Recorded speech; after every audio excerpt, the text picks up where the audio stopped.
Hi, friends. How are you? Thank you so much for joining us on Instagram Live today as we talk to author Regan Macaulay. She's going to be joining us in just a second. And we have a whole bunch of questions for her. She is an award winning author of a whole bunch of children's books. And we are going to chat with her about her upcoming book that is being published and released with Pandamonium Publishing House. So let me just in here. Here we go. Let's see. There we go. Hi, Reagan. Hi, How are you? I'm good. How are you doing? Good. How's everything where you are? Going well today? Yeah, great. Thursday, is it?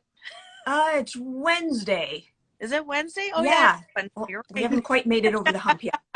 Oh, exactly. So thanks so much for joining us. Absolutely. And I'm so glad you're here to kind of share you with all of our readers and followers. And I want you to tell us about your upcoming book, Peter Littlewing, slated to be released early in 2023 with Pandemonium Publishing House. Let's Yeah. talk about Yes, well, it's a book about Peter, who is a captive southern Tokoweka Kiwi bird, and also his friends who are captives as well, and they live at the National Aquarium in New Zealand. Onion is a little blue penguin. She has an inner ear imbalance. Tim is a tuatara. He is a lizard-like reptile, and he has generalized anxiety disorder. They're all very special. And Rangi is a Kia, a kind of parrot, but her wings are clipped. Anyway, these guys embark on a journey through the unfamiliar wilderness of New Zealand in search of three ingredients that will make an elixir that will cure Peter's ailing grandfather. So the quest adventure story basically takes them across the southern island of New Zealand, across the Cook Strait, and back home to the North Island where they live. Awesome. I can't wait for this one to come out. I've already read the manuscript, of course, Mm. but I'm really excited for our readers to be able to kind of just touch on new subjects maybe for them that they haven't thought about before. The things that you were talking about that your characters have or envelop or have challenges with is really important because we do see a lot of that happening. And different neurology, different diversity in terms of things like that. We really need to be inclusive when we're writing. And I think that this has a really good place for that. Yeah. Um, why did you choose New Zealand as the setting? Okay, well, it starts way back when my husband and I found out that Peter Jackson, film director, writer, producer guy, was going to be filming the Lord of the Rings trilogy in New Zealand. And so, of course, we had to check out everything about that we possibly could. And New Zealand just looked like this incredibly beautiful and almost fantastical place. And then we just knew we had to visit, and we decided to make it our sort of pre-wedding honeymoon in Ah, 2003. Yeah, so we went there for a month, 2 weeks in each island, and yeah, that's and the animals there and the landscape are both somewhat familiar, yet so very different from what I'm used to here in Canada, and are so incredibly unique and beautiful. The landscape, the animals, the people. I just knew I had to set my first novel, my first children's novel in this setting. It was incredible. It totally inspired me. wow, that Yeah. sounds amazing. And as authors, we know that we put in sometimes hundreds of hours of research, right? We know that it helps with our credibility with our readers. And anyone who's ever been to New Zealand is going to be able to say, yeah, that's correct. That's Yeah. actually how it is, right? So, what did you research for Peter Littlewing specifically, and how long did you spend researching? Well, I can easily say years, on and off years. I started writing the first draft back in 2007. Actually a little before that, but anyway, but I've been researching periodically ever since, basically, including right up till now, not only for books 2, 3, and 4, but still just checking on some things for book 1. The For sure. the science gets updated sometimes, especially when you're talking about species. So I just recently, like last night, downloaded a PDF about kiwi in general to just take a look at that, make sure I still got everything straight. And yeah, because they also change the taxonomy, they update how many different kinds of kiwi there are, things like that. Oh, But wow. yeah, what I've researched basically mainly has to do with New Zealand itself. And its landscape and how to get around there. But a lot of that was taken care of via the actual traveling and just keeping a lot of pamphlets, brochures, maps, things like that. So, you know, and as well as a lot of video and a lot of photographs, so that which I just did anyway. I wasn't necessarily going to be doing a book, but you know, I wanted all of these memories. But of course, they came in incredibly handy when it came time to write, and some of the research was already there for me to review. But also, and the animals themselves, of course, that was mostly where I had to go back and research more via the internet and downloading these PDFs and from, you know, the Department of Conservation at New Zealand and other places like that, and just general very difficult to read scientific studies and essays. Journal studies, yeah, no Yeah, doubt. papers. Absolutely. Yeah. Awesome. Well, that's the perks of being an author, right? You get to travel around the world, say that it's for research purposes. Exactly. Sometimes it is, sometimes it isn't. I But actually went, sorry, I didn't mean to interrupt you, no, but I that's just okay. had to say that I actually went back to New Zealand in 2009 with my mom this time. And we stayed in the North Island for a month, basically. Wow. Not just the excuse, because I absolutely did research, but it was for research mainly for book 2 and into book 3. As I knew, I was like, the story was longer than just this one book, and I had discovered that. So we went back, and that was incredible too. So and incredibly useful. Yeah, definitely, absolutely. Yeah. That's very, very exciting. So, what is the main message of Peter Littlewing, and what do you want your readers to get out of it? Okay, well, readers, this is an 8 to 12-year-old middle grade sweet spot that I'm looking at. But actually, I also, frankly, hope that older readers will read it too. Just those who love fantasy, adventure, quest stories, and anthropomorphic characters. It's all good for all of that. And the message, well, you know, the superficial message is it's just a fun questing story. But deeper than that, I'm hoping that people will also be inspired by the characters themselves, these kinds of animals that they are, and New Zealand itself. Particularly, obviously, I want it to ring true for people who live in New Zealand and have been there. But for those who do not, and maybe do not know very much about New Zealand, and particularly about these unusual animals that are indigenous there, kiwi, kia, little blue penguin penguins you can find elsewhere, but and tuatara in particular, just very unusual animals that are there. Maybe not quite as over the top as Australia, Australian animals, but they have some very unusual animals there, and I want people to learn about them. And also, most of these animals are also endangered.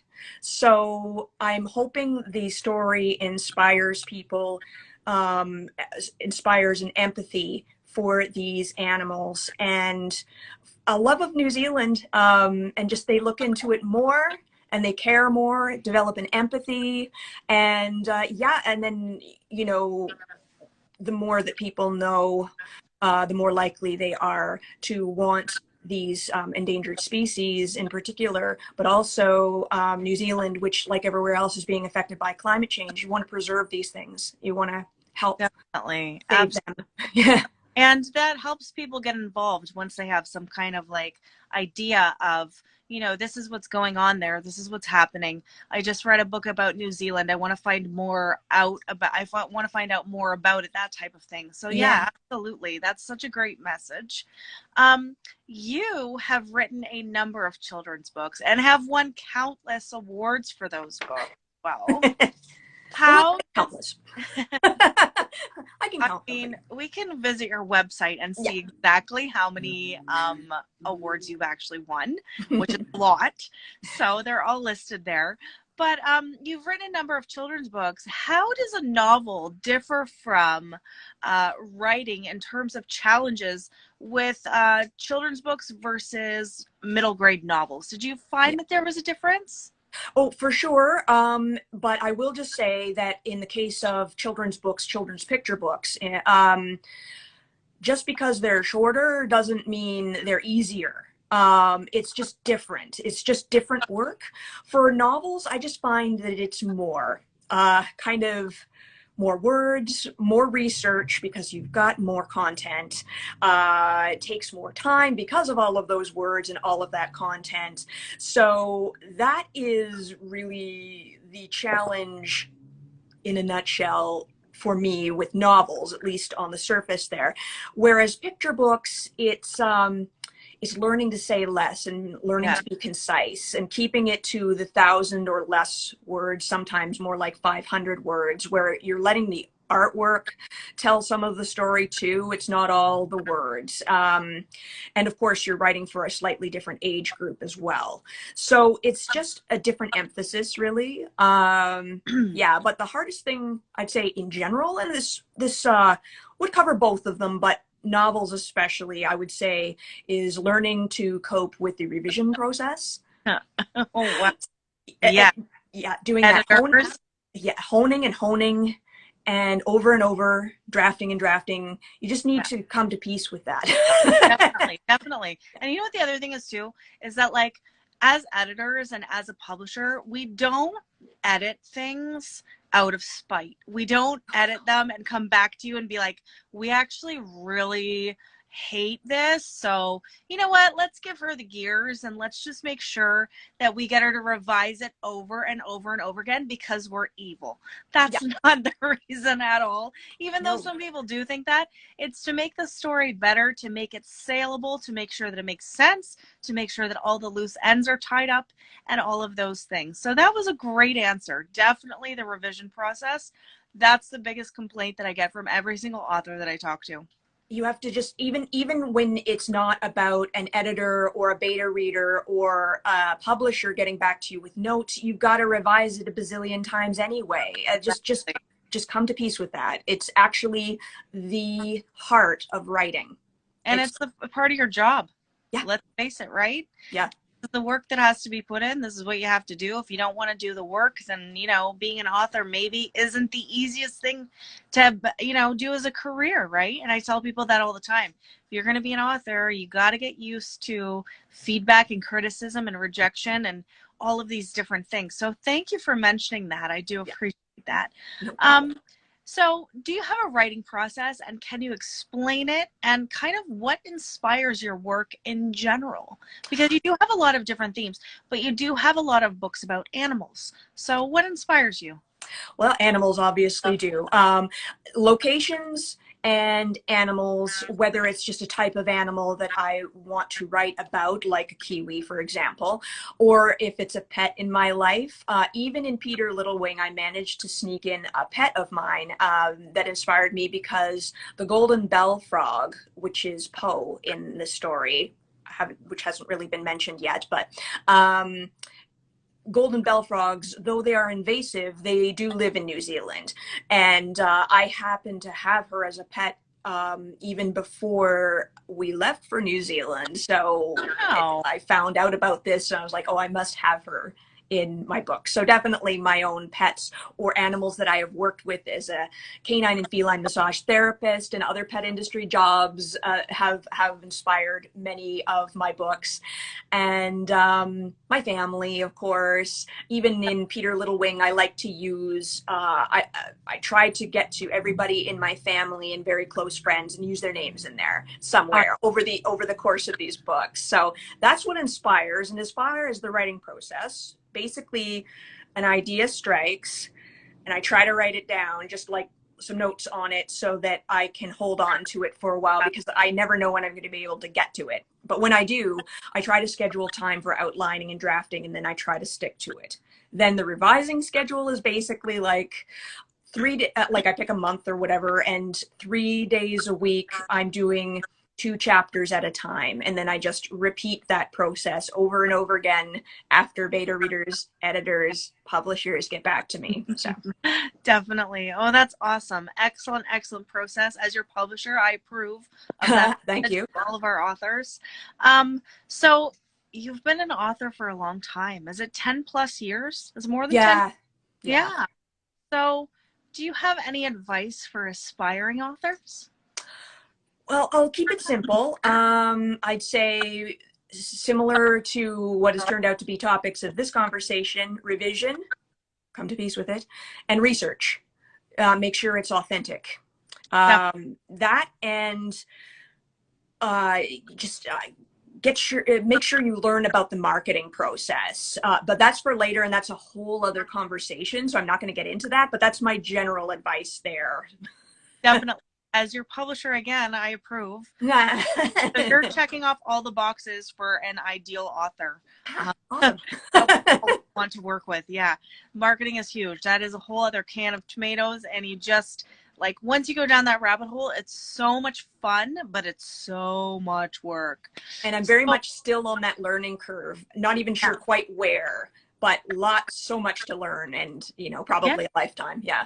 Oh, absolutely. And then add another lifetime onto that, and you still don't have even a snippet of, what changes in the industry. When I started out doing marketing in school, we had like binders full of marketing plans, okay? And we had the 4 Ps and all this stuff. Now marketing plans are 1 page. And if you don't keep up with all of these things, or terminology, or changes and trends in the industry, it's a losing battle. So it is something that I really appreciate authors understanding and saying, you know what, I need more information about this. I need to know more. I need to learn more, and taking that kind of action into learning about marketing, because it's everybody's job. Author, publisher, everybody involved in the book process. So where, Reagan, can we find your books? Well, I do sell them directly from my website, reganwhmacaulay.com, but also my publishers sell them from their websites, or if they don't sell them directly, then they point to the Amazon page. They're available online as well, obviously Amazon, Barnes & Noble, Chapters and Indigo usually in Canada. Sometimes it takes a little bit of time, but they usually get them. Some brick and mortar shops, indie bookstores like Back of Phoenix in Toronto, for example, and Book City, and Indigo has stocked some of my titles as well. And then, of course, I'm trying to get out to events to sell in person too. So lots of different ways. Excellent. I'm so glad to hear that. And that being said, where can the readers who want to meet you in person find you coming up? Where are you going to be? Well, as of this Sunday, May 1st, I will be at the Hope Springs Eternal Spring Market that is helping fundraise for animals in Ukraine.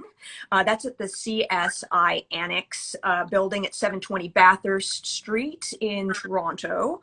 But then the end of May, I will be with you, Lacey, at Slobberfest in the Beaches neighborhood.